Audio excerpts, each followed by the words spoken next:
Qué alegría encontrarnos el día de hoy con la oportunidad de escuchar la palabra del Señor.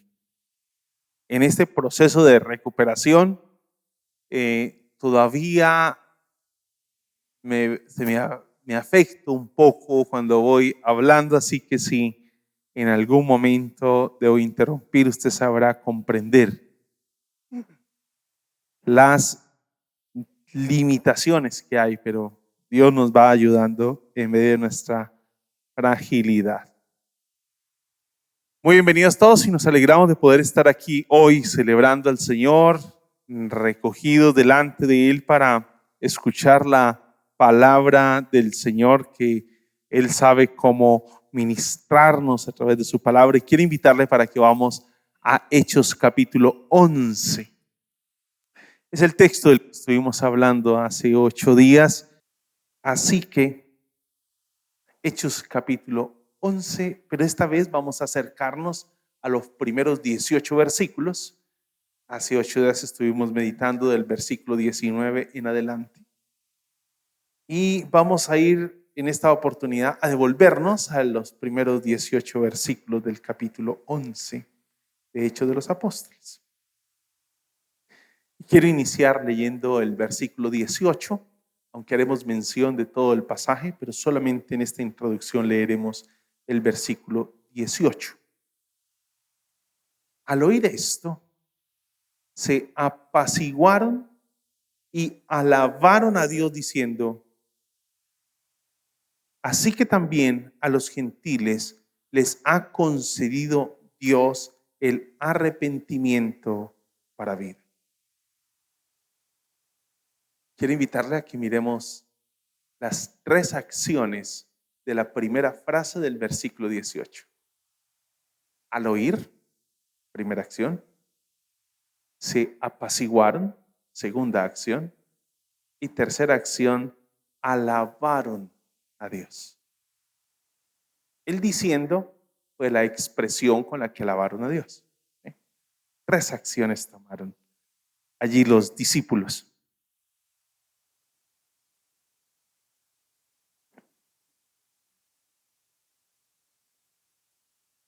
¿Cuál es nuestra reacción? Piénselo por un momento, no sea ligero en responder, piénselo antes de dar una respuesta. ¿Cuál ha sido nuestra reacción? ¿Cuál ha sido la manera en cómo hemos de responder? ¿Cuál es la manera de responder al Señor cuando Dios nos ha exigido algo que no simpatiza, que no nos simpatiza, que no nos agrada mucho, que rompe con nuestras formas, rompe con nuestras costumbres, algo que rompe con nuestros hábitos, algo que rompe con lo que hemos planificado? Mejor estamos diciendo, pero es que llevo tantos años, llevo tanto tiempo, tanto esfuerzo, tantos recursos invertidos en esto. ¿Cómo voy a desecharlo? ¿Cómo voy a tirarlo por la borda?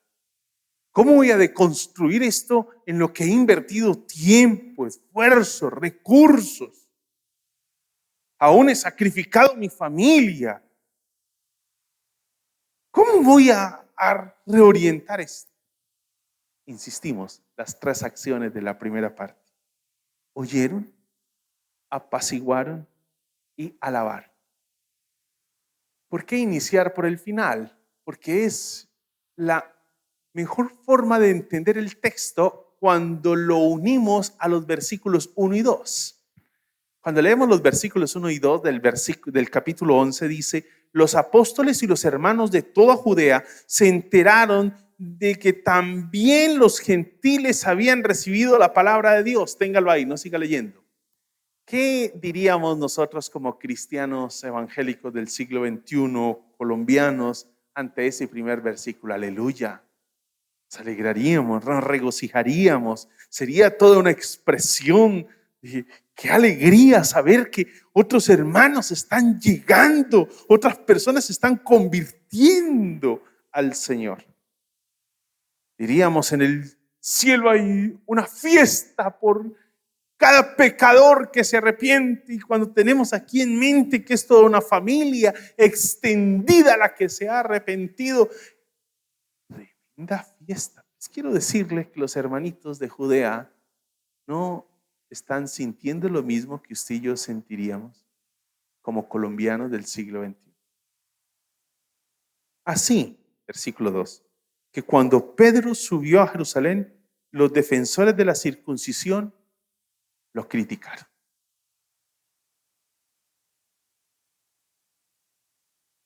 Hay asuntos religiosos, sociales, también hay unos asuntos, y no debemos desconocerlos, étnicos, políticos, allí involucrados en esa crítica.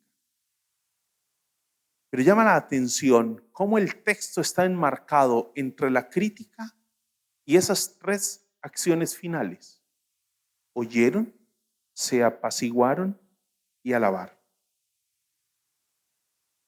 Porque lo que ha ocurrido es que Dios ha cambiado la visión que ellos están teniendo de la vida. La manera ha transformado, ha ampliado, ha cambiado la forma en cómo ellos están leyendo la vida. Dios los ha sorprendido en el camino, como nos sorprende a nosotros usualmente el Señor. Constantemente nos sorprende con su voluntad. No nos esperábamos que Dios nos exigiera eso. ¿Qué ha sido la demanda de Dios por estos días para su vida? ¿Qué ha sido el llamado del Señor? Y usted dice, pero ¿cómo voy a cumplir eso? Eso implica dejar esto, eso implica quitar aquello. Hay muchas historias o muchos testimonios en la historia de la iglesia de situaciones como esta que les voy a compartir. Pero quiero traerles una. Seguramente aquí entre nosotros también hay testimonios similares. Hay un pastor inglés del siglo pasado, con un impacto impresionante. Él se llamaba Martin Lloyd-Jones. Era un médico muy prestigioso en Inglaterra, gozaba de todos sus títulos, un médico con un futuro muy prometedor, creyente. Parece ser que cuando su profesión está en el momento cumbre, Dios le dice, te he apartado para que me sirvas como pastor. Increíble. No lo pensó dos veces. Dejó su profesión y se fue a servirle al Señor como pastor.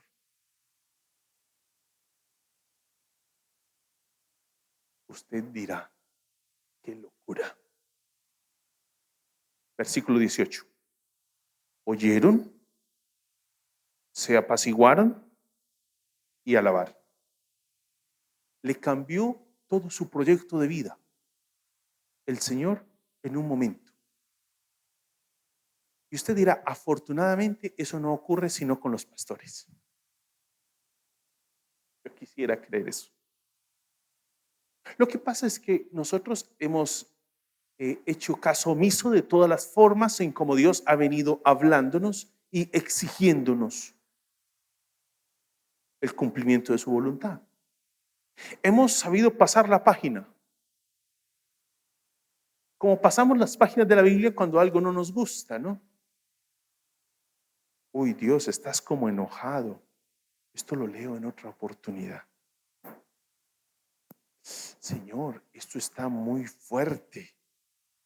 Esto no debe ser para mí. Tú eres un Dios de amor. Hacemos. Hemos aprendido a pasar las páginas de la Biblia con mucha ligereza, rapidez, sin prestar mucha atención a lo que Dios nos está diciendo, y hemos aprendido a hacer caso omiso y casi que, voy a decir algo que es un absurdo, pero creo que es lo que nosotros pretendemos hacer. Es un absurdo, pero es lo que pretendemos hacer. Pretendemos mutear a Dios, silenciar a Dios. A Dios nunca logramos silenciarlo, pero creemos que pasando la página lo silenciamos, ¿no? Es un absurdo porque a Dios nunca lo silenciamos. Dice, ¿cómo que a Dios nunca lo silenciamos? Le voy a colocar un ejemplo. ¿Usted recuerda a Jonás? Jonás quiso silenciar a Dios. ¿Y cómo lo quiso silenciar? Jonás, te levantas y te vas para Nínive. Y Jonás se levantó, pero no se fue para Nínive. Se fue para Tarsis. Oh, sorpresa. Llegó a Nínive en submarino. ¿Usted se había puesto a pensar en eso? Los submarinos todavía no habían sido desarrollados. El primer viaje submarino lo hizo Jonás. ¿Usted se había puesto a pensar en eso? Eso suena como a Julio Verne, ¿no? Y con vida, sí. Un gran pez lo succionó y allá lo vomitó en la playa de Nínive. ¿Puede Dios ser silenciado? No. Nosotros pretendemos y nos asumimos, nos damos la idea de que podemos silenciarlo. Podemos silenciarlo. Y aquí tenemos a la iglesia que no busca silenciar a Dios, sino que es una iglesia muy atenta. El versículo 1 inicia con una censura a lo que ha ocurrido. ¿Y qué es lo que ha ocurrido? El capítulo 10 es lo que nos va a narrar lo sucedido. Un capítulo que le invito para que en horas de la tarde usted vaya y se compre 2 pan de bonitos, se prepare un buen café y se lea todo el capítulo 10. Con 2 pan de bonitos tiene. Aproveche que usted puede. Yo ya tuve que mermar los pan de bonos, pero usted que todavía puede, cómprese los 2 pan de bonitos, se prepara un buen café calientico, se sienta en la mejor silla de su casa y léase todo el capítulo 10 para que tenga el mejor y el panorama más amplio del capítulo 11. ¿Por qué lo han criticado? Porque Pedro fue a casa de Cornelio. Y Cornelio, según el capítulo 10 de Hechos de los Apóstoles, es un centurión. ¿Qué es un centurión? En una época en la que derechos humanos no existía, porque hoy la guerra está muy... Y aunque tenemos derechos humanos, la guerra es una situación muy sangrienta. Solamente mirar lo que ocurre allá en Ucrania y nos damos cuenta que la guerra con derechos humanos y todo sigue siendo muy sangrienta. Pero ubíquese en el primer siglo, cuando no existía Naciones Unidas, derechos humanos, no existía nada de esto, políticas que regularan la guerra, no existía. ¿Qué era un centurión? Para colocarlo en términos castigos, es un mercenario. Un centurión es un mercenario. Si lo quiere más claro, es un matón a sueldo. Punto. Eso es un mercenario. La Biblia dice centurión y usted dice, ¿sabes que la Biblia nos está mintiendo? No, lo que pasa es que hay que interpretar lo que significa centurión. Es un mercenario. Es un matón a sueldo. No habían derechos humanos. Lo único que existía era la exigencia de proteger el imperio romano. Y había que hacer todo lo que fuera necesario para proteger el imperio romano. Si había que matar, punto. Y no había riesgo. ¿Usted recuerda el centurión allá que cuidaba la puerta de la cárcel y estaba encargado del cuidado de la cárcel en Filipos? ¿Si recuerda ese personaje? Otro centurión. Es otro personaje, otro matón a sueldo. De manera que aquí no solamente hay asuntos religiosos, sino que también se nos involucran asuntos políticos, étnicos. Y es que este personaje es romano. Y resulta que Roma nos tiene invadidos. Se nos ha involucrado en todo, ha entrado a todo. En términos coloquiales, se nos metió a la cocina. Y teniendo al imperio romano sentado en la cocina, pues no hay lugar donde ellos puedan vivir sin la intervención del imperio romano. Pensar en que Pedro estuvo en casa de Cornelio compartiendo el evangelio con todos ellos no es algo que sea bien visto, ¿Por qué? Porque ellos tenían unas regulaciones por tradición que los estaban limitando, unos valores, unos principios, unos paradigmas, unas normas que los limitaban.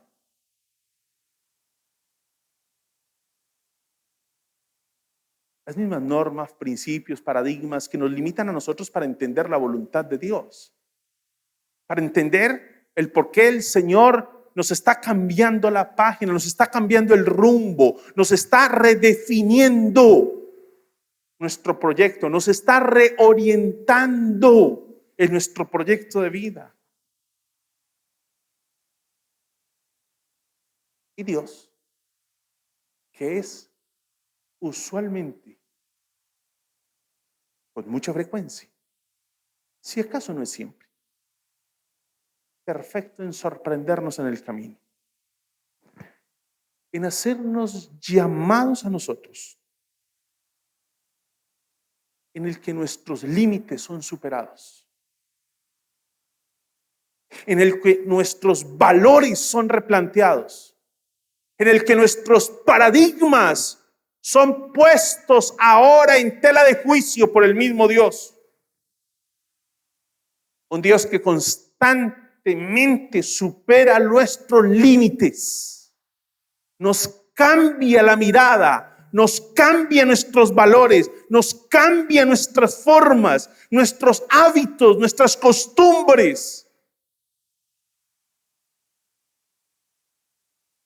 Nosotros todos somos regulados por nuestros valores, principios, paradigmas. Todos somos regulados. Usted hace algo y usted valora algo como bueno o malo por los valores que usted tiene, los principios, los paradigmas. Por eso los valoramos. Por eso algo que para mí puede ser escandaloso, para quien esté a mi lado, no. ¿Por qué? Porque tengo una mirada, unos principios, unas formas, unos hábitos, algo que me regula a mí diferente a lo que está regulando a mi vecino, a quien está a mi lado. Puede ser que para mí sea escandaloso colocar música a alto volumen y eso sea algo escandaloso, para mi vecino no. Porque resulta que él creció en un contexto donde escuchar música a alto volumen es habitual. Para mí puede estorbar, puede ser algo nocivo. Y comenzamos con nuestros argumentos, pero es que eso es nocivo, eso daña los oídos, y eso tal cosa y tal otra. El asunto es que él no atiende a mis argumentos, porque no forma parte de sus valores, de sus hábitos. Pedro la tenía clara. Cuando usted se acerca al capítulo 10, por ejemplo, el versículo 28, usted se da cuenta que Pedro la tenía clara.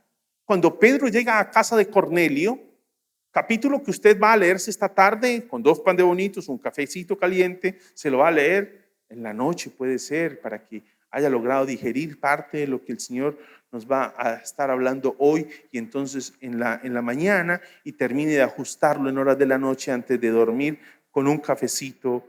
Y si está sobregirado en peso, 1. Si antes usted le debe peso a su cuerpo, 2.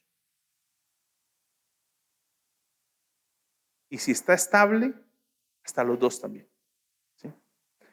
Versículo 28 del capítulo 10. Entonces les habló así: ustedes saben muy bien que nuestra ley prohíbe que un judío se junte con un extranjero o lo visite, pero Dios me ha hecho ver que a nadie debo llamar impuro o inmundo. ¿Se da cuenta cómo deconstruye Dios nuestras formas? Las deconstruye, las va tumbando. Y que conste que no solamente entró. El versículo 3 del 11 dice: entraste en casa de hombres incircuncisos y comiste con ellos. Nosotros no entendemos muy bien esto, porque nosotros hasta podemos comer con el enemigo y eso no tendría ningún problema. El único problema es que si estoy comiendo con mi enemigo, pues voy a sentir que la gastritis se me va a alborotar allí, porque Estoy pensando en lo mal que me cae el tipo que tengo enfrente, ¿no? Esperaríamos que un creyente no experimente eso, porque el creyente debe aprender a amar a sus enemigos, ¿no? Esperaríamos eso. Esperamos. Eso forma parte del cambio de paradigmas, ¿no? No solamente entró, se sentó a comer con ellos. Y sentarse a comer en un contexto como el que está narrado el texto, habla de una comunión íntima. Es un espacio de comunión íntima. La mesa para ellos no significa lo que significa para nosotros. Para nosotros es solamente un espacio más en casa. No, para ellos es un lugar en el que quien se sienta allí como mi invitado, además de un lugar de privilegio que le ofrezco cuando lo hago sentar en mi mesa, significa y está hablando de la comunión íntima que entramos a compartir. ¿Se da cuenta lo que está dándonos a entender el texto? Y Pedro la tenía clara. No fue que a Pedro se le olvidó la ley. No fue que Pedro olvidó la tradición. Y algo que hay que dejar claro, y usted dirá, pero si la ley de Dios, entonces eso significa que Dios como que hoy sí, mañana no. Como que Dios cambia. Porque ¿cómo es que Dios antes prohíbe y ahora no? Espera un tantico. ¿Es Dios el que prohíbe que le testifiquen a los extranjeros? ¿O es la tradición la que ha excluido y ha hecho a los judíos sentirse como una raza, una etnia, una comunidad ajena a los demás? ¿Acaso no le dijo Dios a Abraham, en ti serán benditas todas las familias de la tierra? ¿Acaso no es lo que dice Éxodo, que ellos son una comunidad de sacerdotes? Y eso de sacerdote no significa que son un mediador entre Dios y el resto del mundo. Que Israel, tarea que Israel dejó de cumplir. Solo que una vez ellos han hecho parte del pueblo de Dios, ellos se creen una comunidad tan especial que quieren excluir a todos los demás. Se consideran una comunidad tan especial, tan única, tan digna ellos, que no quieren compartir ese privilegio con nadie más. Y el evangelio es muy curioso. ¿Usted recuerda a Rahab? ¿Quién es Rahab? Examen de Biblia. Saquen una hojita. Así no hacen los maestros, ¿sí? Cuando yo estudiaba, yo no sé si ahora. Saquen una hojita, ¿sí? ¿Todavía? Aquí está la profe diciendo que todavía hace eso. Saquen una hojita entonces. Rahab. ¿Quién es Rahab? La prostituta de Jericó. ¿Usted sabía que siendo prostituta y gentil forma parte de la genealogía de Jesús? Increíble, increíble. Ahora entendemos cuál es el oficio de Mateo capítulo 1. Por fin, el texto que nosotros quisiéramos nunca existiera. Decirnos de dónde viene Jesús. Y en esa genealogía, Mateo capítulo 1 nos incluye a Rahab, una prostituta y además de eso gentil, de quien Dios tuvo misericordia. Si Dios en la historia, y no fue el único caso, ¿usted recuerda a Ruth también? ¿Y usted sabía que Ruth forma parte también de la genealogía de Jesús? Entonces, ¿qué está pasando, hermanos, con la historia de la iglesia, de la Biblia? ¿Sí se da cuenta? Es que nosotros a veces somos muy amañados en la manera de comprender la escritura y somos muy sutiles. La ajustamos a nuestra preferencia. Y nuestra interpretación de la Biblia a veces está ajustada y es tan amañada a nuestros criterios, valores, nuestras formas, nuestros hábitos, nuestras lecturas ajustadas a nosotros. Pedro la tenía clara. Y cuando en el capítulo 10, versículo 28 le dice, ustedes saben muy bien que nuestra ley prohíbe que un judío se junte. Y en el capítulo 11 vemos que no solo se juntó, sino que comió con ellos, cenó con ellos, intimó con ellos. Recuerde que la cena es intimidad. es cercanía.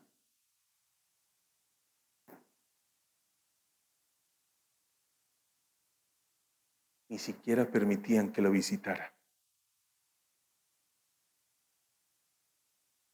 Pedro dice, pero ahora entiendo. Usted se va dando cuenta aquí de algo, que aquí el único que se convirtió no fue Cornelio.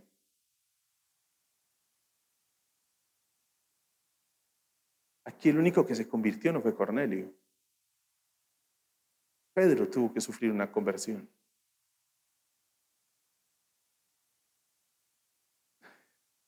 En el capítulo 11, cuando Pedro está presentando su informe porque lo han criticado y le han censurado el hecho de que comió, se sentó a la mesa con ellos, el versículo 15 nos va a decir, del 15 al 17, dice, cuando comencé a hablarles en la narración, este es el informe, el hecho, el suceso, es el capítulo 10, que usted se va a leer hoy con 1 o 2 pan de bonitos y un café. Y el capítulo 11 es el informe de lo que sucedió en el capítulo 10. Es un resumen. Y les dice, cuando comencé a hablarles, hice lo que se me mandó. El Espíritu Santo descendió sobre ellos tal como al principio descendió sobre nosotros. El Espíritu Santo descendió. Lo único que hice fue comenzar a hablar. El Espíritu Santo, dice otra traducción de la Escritura, cayó. Y me parece que la palabra caer, no solamente por lo sonora que es y lo fuerte que es la expresión, sino que puede traducir mejor la expresión del texto. Y es que caer es algo de súbito, no se esperaba. ¿Usted cree que dentro de la mente de Pedro estaba que estos fueron incluidos dentro del pueblo de Dios? Pues que me mandó a hablarles, sí. Pero que ocurriera la idea de que el Espíritu de Dios descendiera sobre ellos no cabía dentro de la mente de ellos, de él. Y digo ellos porque Pedro iba con unos testigos. Ahí lo va a decir, iniciando. Versículo 5. Estaba yo orando en la ciudad de Jope y dice lo que ocurrió. ¿Sí? Y él va a hablar de que tuvo unos testigos que fueron con él. Y él salió con esos testigos. Todos fueron testigos de lo que ocurrió. Pedro comenzó a hablarles. ¿De qué les habló? Léase el capítulo 10 y usted se dará cuenta que les habló de Jesucristo. Y cuando estaba hablando de Jesucristo, algo sucedió para mí fuera de control. Yo no lo dominaba. Era algo que no estaba bajo mi poder de decisión. ¿Qué ocurrió? Cayó el Espíritu de Dios. No lo hice caer, dice Pedro. Cayó. No era algo que yo controlaba. Él es autónomo. Algo que me ha llamado la atención, el día miércoles que tuvimos el devocional, allí el día de la independencia, les compartía que una de las características del cristianismo de nuestro tiempo es un cristianismo autónomo. Esa palabra no existe en la Biblia. Y el concepto, no solo la palabra, sino el concepto no existe en la Biblia. Pero nosotros somos unos magos para acuñar los términos.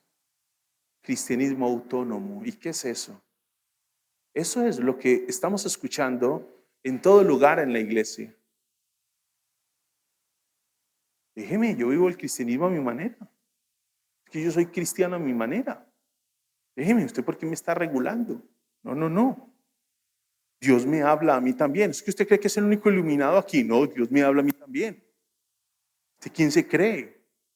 ¿Bajado de dónde? ¿Caído de dónde? No. Déjeme.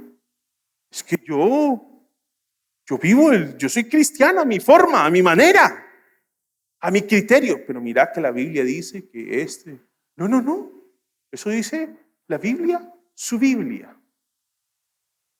La mía dice algo diferente. El concepto de cristianismo autónomo no existe en la palabra. Eso es una expresión que hemos acuñado nosotros. Nos hemos hecho discípulos a nuestra imagen y semejanza. Se nos ha olvidado lo que Jesús dice: si alguno quiere ser mi discípulo, 3 cosas. ¿Cuáles son las 3 cosas?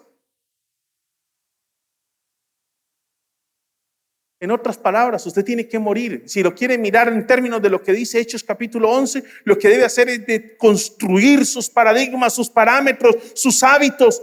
En términos del versículo 18, 3 cosas: aprender a oír, guardar silencio y adorar. Cristianos altaneros, revirones, respondones, eso no existe en la Escritura. Usted dice, pero sí hubo alguno. ¿No es que Jonás se voló allá, se quiso ir? Es más, tal fue. Mire, Jonás es un texto. De hecho, teníamos una lucha si el texto para hoy era Jonás o Hechos capítulo 11.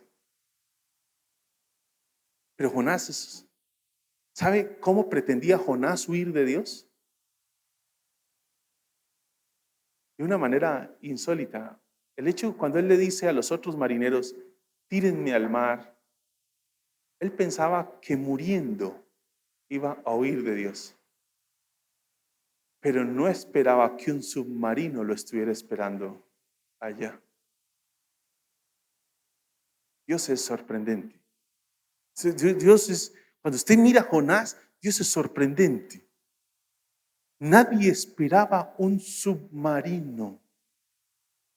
Yo me imagino a Jonás pegado. Yo no sé si los peces tienen epiglotis, pegado ya a la epiglotis, allá, comandando allá el timón. ¿Sí? ¿De dónde más iba a pegar Jonás?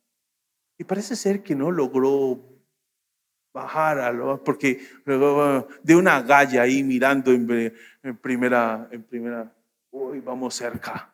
Sí. Sigue, ya vamos a llegar. ¿Te imaginas el hecho? Sorprendente.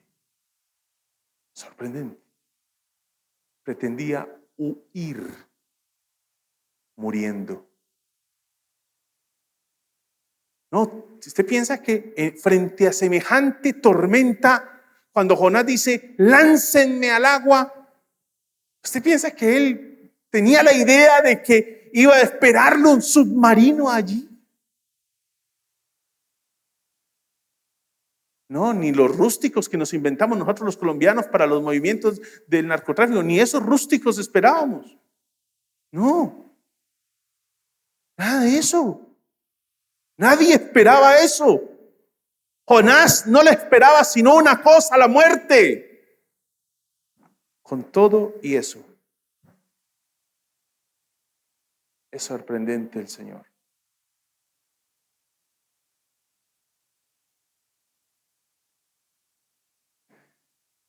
Cuando uno lee un texto como este o como Jonás, uno se da cuenta, con Dios es a las buenas o a las buenas. Lo sorprendente es que Él nunca nos va a acabar, ¿sí? Nos va a consumir. Lo que hace, uno lo mira en la vida de Jonás, es redireccionarlo. ¿Estás muy obstinado? Sí, te voy a mandar un submarino. Primera clase, único tripulante. ¿Se imagina los olores de los jugos gástricos de ese? Primera clase. ¿A las buenas o a las buenas? Y si no quieres a las buenas, pues conmigo siempre es a las buenas. ¿Sabes por qué? Porque Dios nunca obra en un estado de resentimiento, de ira contra nosotros. No, ¿no quieres aprender a las buenas? Pues entonces vamos a usar otra vía por las buenas. El pueblo de Israel se lo llevó 70 años a Babilonia por las buenas. Y después de 70 años los devolvió por las buenas. ¿Y cómo así que por las buenas? Sí, es que no fue una acción. Mire, los padres desesperados por llamarle la atención a sus hijos, hacen una cosa y no les hacen caso, y hacen otra y se desesperan y se ponen airados y se descontrolan. ¿Usted se imagina a Dios descontrolado? No, yo en la Escritura nunca he visto a Dios descontrolado. A seres humanos descontrolados, sí. ¿Como cuáles? Criticaron. Lo censuraron. ¿Cómo se te ocurre sentarte allí? Y el Espíritu de Dios descendió, rompió el paradigma, rompió sus tradiciones, rompió sus hábitos, rompió sus valores, rompió sus esquemas. Lo más sorprendente es que mire la manera en cómo él va a comparar lo sucedido en casa de Cornelio. Entonces recordé, versículo 16, recordé, Juan bautizó con agua, texto de Jesús. Versículo 17, por tanto, si Dios les ha dado a ellos el mismo don que a nosotros al creer en el Señor Jesucristo, ¿sabes qué está haciendo Pedro ahí? Está diciendo, ellos son como nosotros. ¿Sabes qué significa eso? Étnica, espiritual, moral, un mercenario, alguien con un matón a suelto, alguien que lo único que hace es matar personas, vive para matar. ¿Cómo es posible si eso no cabe dentro de la ley de Dios? No cabe. Y Pedro les dice, ellos son como nosotros. Como nos sucedió a nosotros en Hechos 2, les sucedió a ellos. Esto es lo que se conoce como el Pentecostés gentil. Así se conoce este hecho, el Pentecostés gentil. El momento en el que el Espíritu de Dios le abre la mirada a la iglesia, le cambia el paradigma, le cambia los hábitos, las costumbres, les lleva a replantear su conducta, su parecer, sus dogmas, sus criterios, su doctrina.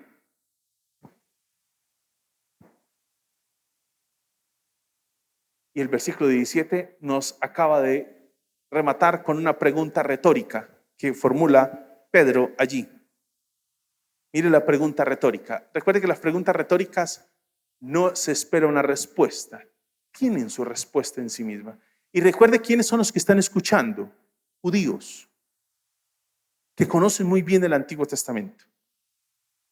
¿Quién soy yo para pretender estorbar a Dios?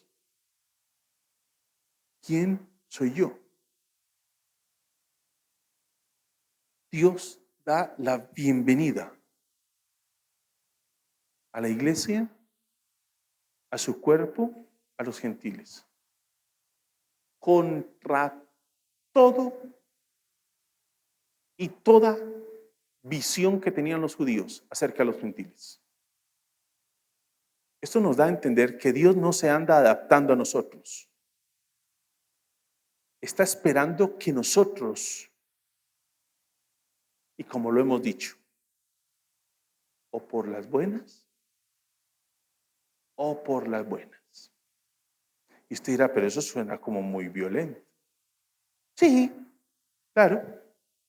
Si lo estamos mirando con la idea del cristianismo autónomo con el que estamos hoy familiarizados, sí, es muy violento. Pero cuando usted lo mira en términos del evangelio, de un Dios de amor que está procurando su bienestar, que está procurando su salvación, que está procurando su edificación, que está procurando la edificación de su familia, que está procurando el bienestar de su familia, que está procurando todo el bien para usted y los suyos. Entonces, cuando es mirado de esa forma, usted entiende que aquí no se trata de algo violento, se trata de un ser humano testarudo, se trata de un ser humano cegatón, torpe, que no ha entendido la voluntad de Dios, y por no entender la voluntad de Dios anda perdiéndose de la bendición del Señor. Algo que nos sorprende de Pedro es que, y es algo que llama la atención en el texto, no en este texto que estamos estudiando, sino mirando este texto a la luz de otro pasaje de la Escritura, y es en Gálatas.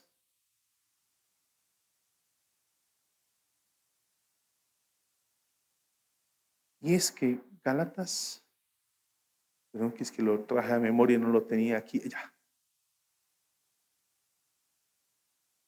Pedro, a pesar de esa experiencia, Y usted recordará que en Hechos capítulo 15, estamos en Hechos 11, Hechos capítulo 15, Pedro se para a hacer una defensa de la conversión de los no judíos. Hace toda una defensa. Pero increíblemente, Pablo tiene que llamarle la atención a Pedro más adelante. Y eso llama la atención. ¿Cómo ese Pedro, convencido en el capítulo 10 y 11 de que no le podía estorbar a Dios, de que en el capítulo 15 hace una defensa fuerte, contundente de la conversión de los gentiles, ahora en Gálatas, que es un texto posterior a esos dos sucesos, el apóstol Pablo tiene que decirle, escribe esto: después de 3 años, subí a Jerusalén para visitar a Pedro y me quedé con él 15 días. No había ningún otro. Ay, se me perdió el texto, perdónenme, ese no es. 1:11. No, 2:11. Ustedes me están ayudando, es que lo tenía en la mente y lo había revisado, pero se me... Ah, ya, sí, el 11, claro, gracias. Pues bien, cuando Pedro fue a Antioquía, le eché en cara su comportamiento condenable. Antes que llegaran algunos de parte de Jacobo, Pedro solía comer con los gentiles, pero cuando aquellos llegaron comenzó a retraerse y a separarse de los gentiles por temor y a los partidarios de la circuncisión, por temor a los partidarios de la circuncisión. Entonces los demás judíos se unieron a Pedro en su hipocresía. Hasta el mismo Bernabé se dejó arrastrar por esa conducta hipócrita. No dice cómo es posible. Claro, ¿cómo es posible que usted y yo estemos constantemente luchando con la voluntad de Dios? Uno lee esta expresión de Gálatas y uno dice, ese Pedro así es mucho sinvergüenza. Hay de condenar a ese tipo. Pues no lo tratemos tan duro, porque si lo vamos a tratar duro, entonces nosotros también debemos hacer unas revisiones de nuestra vida. ¿Ya? Hay que ser justos, no tratarlo con delicadeza, no, justos. Y es lo mismo que ocurre con nosotros, lo mismo. ¿Cuántas veces hemos vuelto atrás en nuestro caminar con el Señor?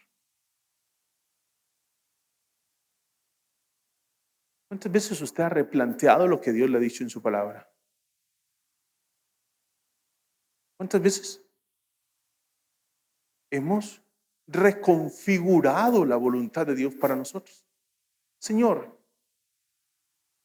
está bien, pero ya, suficiente. Nos hacemos sabios en nuestra propia opinión. Y entramos a replantear lo que Dios nos dice.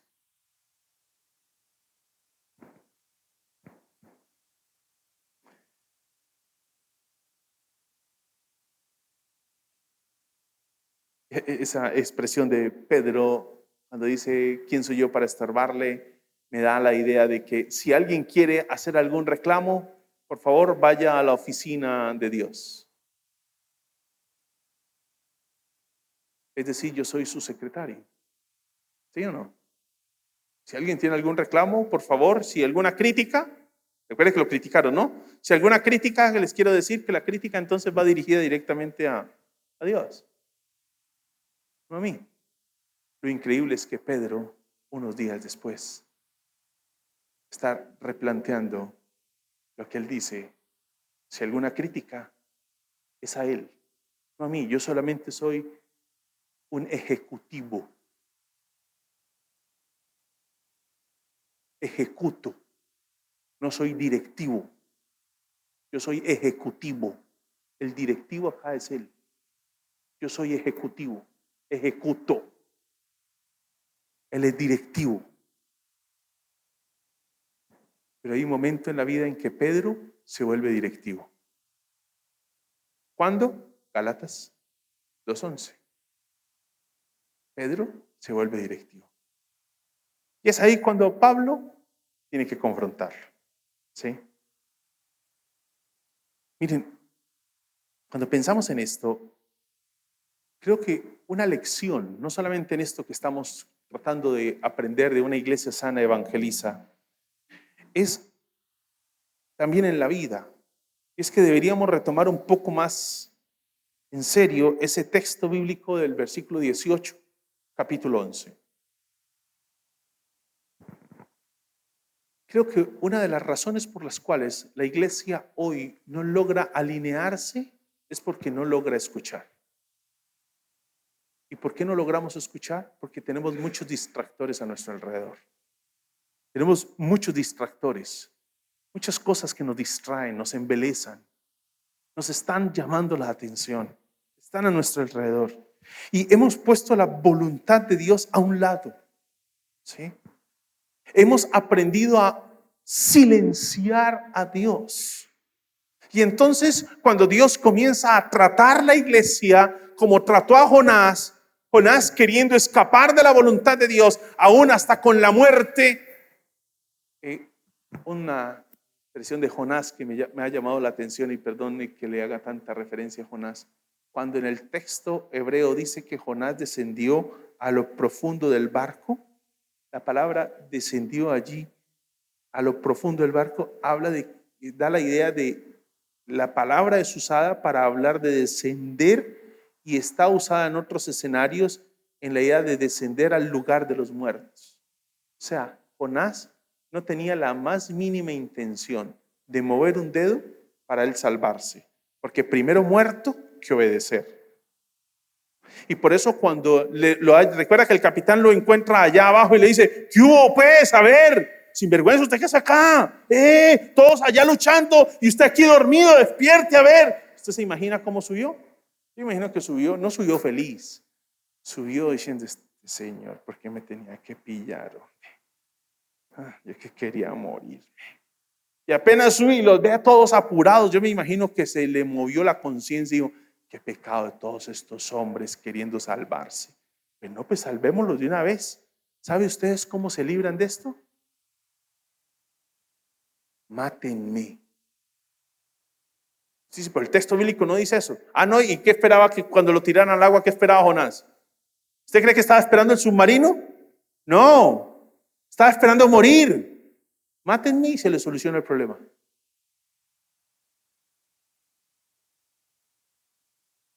¿No cree que nosotros en la vida somos así de esa forma? Sí. A veces primero muertos que obedientes. Fuerte, ¿no?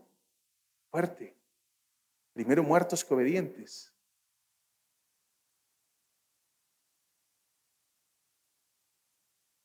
Qué exageración la que está usando hoy.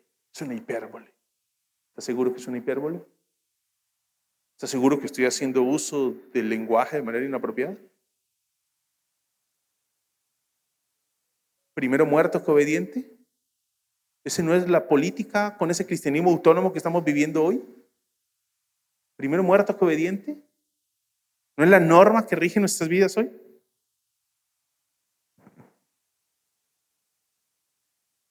El versículo 18 es especial. Oyeron y aprendieron a hacer algo que para nosotros es muy costoso. Muy costoso. El versículo 18 dice que se apaciguaron. La Reina Valera dice: callaron. Usted dirá: no, nosotros vivimos en una sociedad que no habla mucho, pero escribe mucho. ¿Cómo que escribe mucho? Sí, mire cuántos mensajes usted envía en su WhatsApp por minuto y usted se dará cuenta que no hablamos mucho, pero sí escribimos mucho. ¿Qué diría nuestro WhatsApp para Dios frente a la voluntad de Dios para nosotros? ¿Qué diría? Jonás no dijo nada, pero hizo mucho. Jonás no le dijo al Señor que no. En el texto bíblico nunca dice que Jonás le dijo a Dios que no iba a ir a Nínive. Se fue para el puerto y me imagino que dijo, voy a engañar a Dios. Voy a engañarlo. Menos que le dijo al señor de la taquilla, Señor, por favor, aquí en silencio, me vende un tiquete para Tarsis, pero cuando me lo vaya a entregar, usted dice duro que es para Nínive. Señor, mire su tiquete para Nínive. Es para Tarsis.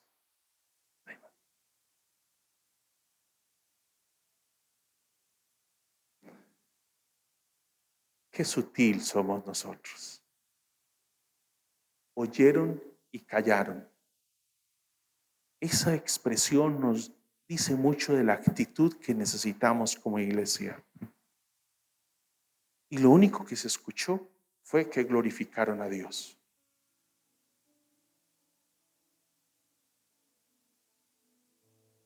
Aquí el único que se convirtió, ya les dije, no fue Cornelio.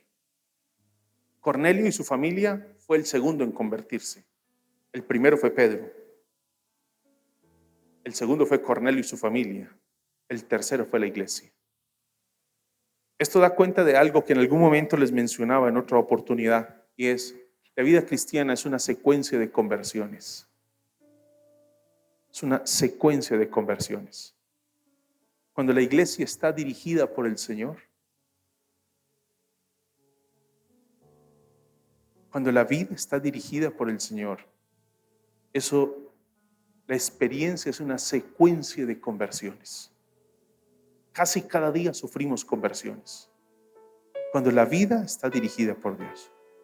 Pero algo también hermoso es que cuando vemos Hechos capítulo 11, versículo del 1 al 18, es que ellos sí inician criticándole. Pero cuando Pedro inicia a hablar, ellos guardan silencio. Y lo que hacen es comenzar a escuchar a Dios. Iglesia, ¿no será que lo que necesitamos es comenzar a escuchar a Dios? No estaban escuchando a Pedro. Usted dirá, pero Pedro era el que estaba hablando. Pero ellos entendieron que no era Pedro el que hablaba. No era Pedro el que dirigía la iglesia. No era Pedro. Pedro fue el ejecutivo. Ellos entendieron que el directivo era otro. Pedro era el ejecutivo. Pedro era el que elaboraba. Pedro era el de planta. Pedro era el que ejecutaba, el que ponía la cara. Pero quien estaba dirigiendo era otro. Cuando la iglesia es dirigida por el Señor, lo que uno percibe es que en esa dirección de Dios, la iglesia no se acusa. La iglesia aprende a caminar y a ser sensible a lo que Dios dice. Lo que uno percibe acá es que hay una sujeción.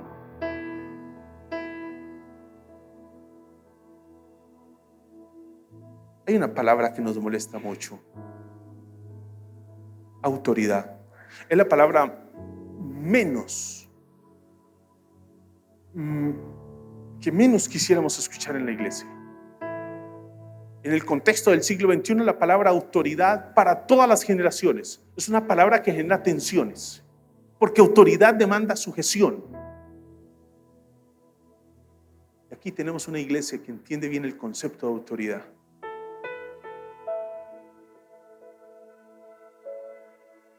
Y usted dirá, porque es Pedro el que está hablando. Usted lo que nos está diciendo es que debemos hacerle venia a todo lo que dice el pastor y todas las cosas. No.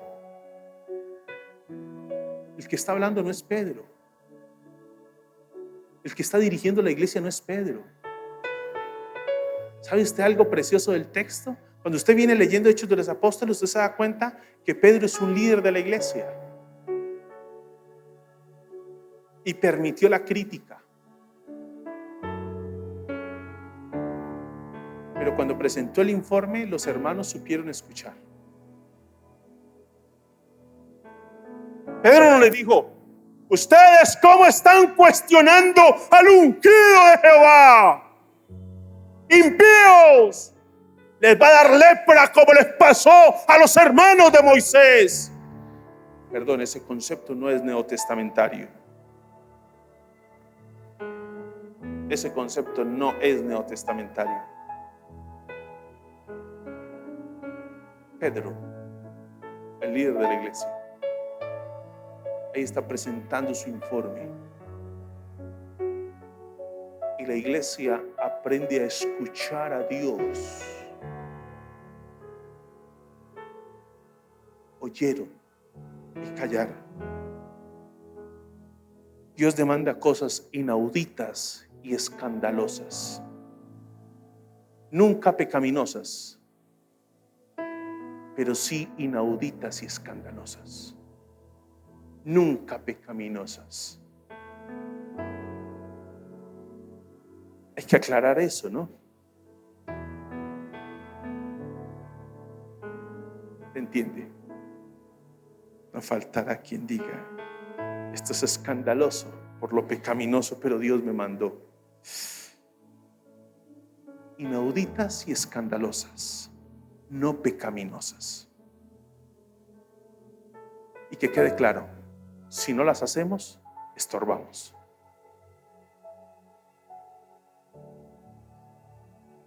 Y usted dirá: de manera que yo puedo vencer a Dios. ¡Bravo! Puedo vencer a Dios, puedo estorbarle. Sí, claro, inténtelo. Para que disfrute usted de un viaje en submarino hasta Nínive. Inténtelo. Jonás lo intentó. Fueron 3 días en submarino disfrutando de los olores gástricos de un pez. ¿Se imagina lo grato del viaje? Primera clase, pegado de la epiglotis allí del pescado, mirando por las ventanas de las agallas. ¿Usted se imagina lo grato de ese viaje?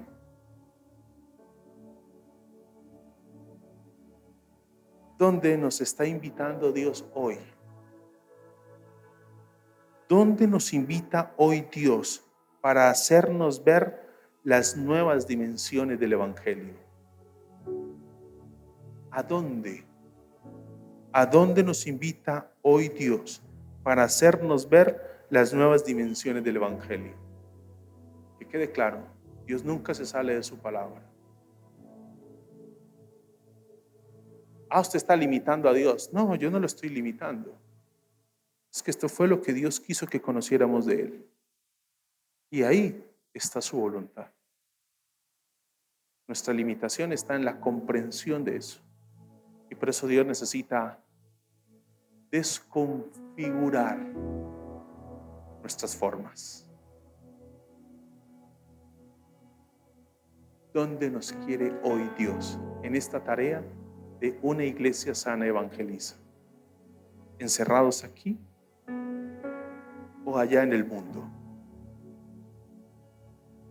Insertados en los contextos donde nosotros nos movemos, siendo sal y luz. Que Dios en su gracia nos ayude, fortalezca, oriente. Le invito para que incline su rostro.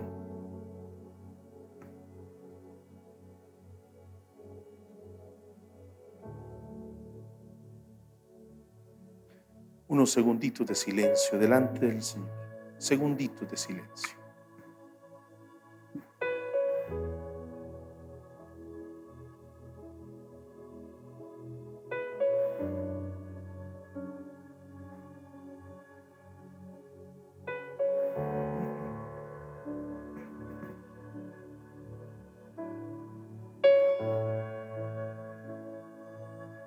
Le invito para que responda a Dios en oración, allí en su puesto, usted y Dios. ¿Qué es el llamado del Señor? ¿Qué es el desafío del Señor?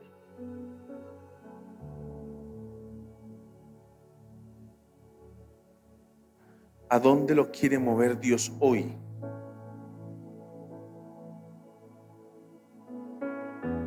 ¿Cómo está reconfigurando su vida para el cumplimiento de la misión? Usted es parte de la misión de la iglesia.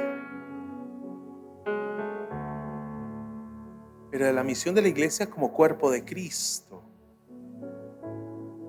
¿A dónde lo quiere el Señor hoy? ¿Cuáles son las nuevas dimensiones del Evangelio que Dios quiere que usted comience a contemplar? ¿Cuáles son?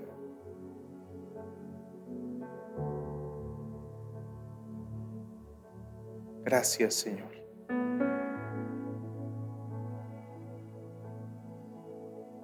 Dios, gracias por tu palabra, por el llamado que nos haces, Señor, en tu palabra, contemplarte a ti, Señor. Estamos en tus manos, Señor, que tu gracia, amor y misericordia sea con cada uno de nosotros.